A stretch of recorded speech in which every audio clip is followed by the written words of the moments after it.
নবীনগর থেকে এক ভাইকে পেয়েছি। ভাইয়ের সাথে একটু কথা বলি। ভাই, আপনার নামটা কি? আমার নাম ভাই আমিনুল ইসলাম। শামিনুল ভাই, আপনার সামনে অনেক লেখা দেখছি, এগুলো একটু দেখাই আমি আগে। আপনি কোথা থেকে আসছেন ভাই? আমার বাড়ি সাভারে, এই জাহাঙ্গীরনগরের পাশে। জাহাঙ্গীরনগরের পাশে। যে এত কিছু লেখার কারণ কি ভাই? আসলে দেশের জন্য অনেক ভাবি কিছু করা দরকার, কিন্তু আমার তো সাধ্য নাই কিছু করার। আমি সরকারের কাছে দৃষ্টি আকর্ষণ করতেছি যেন সরকার আমার এই কথাগুলো একটু গুরুত্ব দেয়, অর্থাৎ দেশের যুবক যারা বেকার আছে তাদেরকে খুঁজে বের করে কাজে লাগানো। অর্থাৎ যুবক কাজ করতে চায় কিন্তু সে কাজ পাচ্ছে না, এটা দেশের সরকারের জন্য একটা লজ্জাজনক ব্যাপার, কিন্তু সরকার সেদিকে আসলে গুরুত্ব দেয় না। আমি নিজে চোখে দেখেছি ইপিজেড এর সামনে হাজারো যুবক ঘুরে বেড়াচ্ছে যে আমাদের চাকরি দাও, আমরা চাকরি করব। কাজ করলে সেখান থেকে উৎপাদন আসে। সরকার যদি এদিকে মনোযোগ দেয়, যুবকদেরকে কাজে লাগাইতে পারে, সেটা আরো দেশের জন্য আরো বেশি লাভজনক হবে।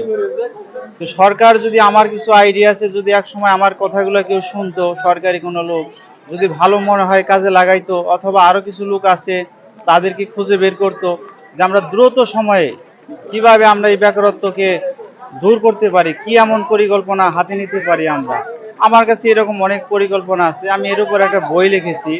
বইটির নাম দেওয়া হয়েছে আইন ও যুক্তি, সমস্যা থেকে মুক্তি। বইটা কি প্রচার হয়েছে? জি, বইটা প্রচার হয়েছে, ব্যাপকভাবে করতে পারিনি আসলে। বইটার নামটা কি? আইন ও যুক্তি, সমস্যা থেকে মুক্তি। আর বিজয় দিবস নিয়ে কি বলতে চাচ্ছেন?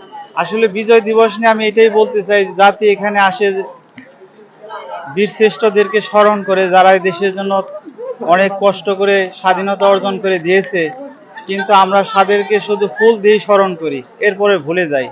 আসলে তাদের তো লক্ষ্য উদ্দেশ্য এটাই ছিল যে দেশের মানুষ শান্তিতে থাকবে, কেউ ক্ষুধার ভিতরে কষ্ট করবে না। কি স্বাধীনতা 53 বছরে কি আমরা কি স্বাধীনতা পেয়েছি এবং কি মনে হয় আপনার?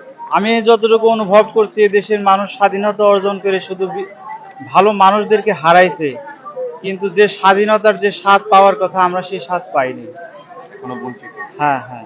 কিন্তু যে মানুষগুলো হারাইছি, যদি ওই মানুষগুলো থাকতো ভালো মানুষ, তাদের বংশধর ভালো হতো, তাদেরকে দিয়ে আমরা অনেক ভালো কিছু পেতাম।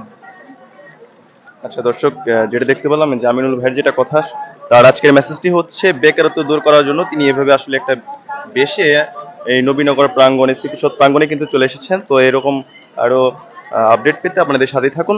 ধন্যবাদ আমিনুল ভাই। জি, ধন্যবাদ।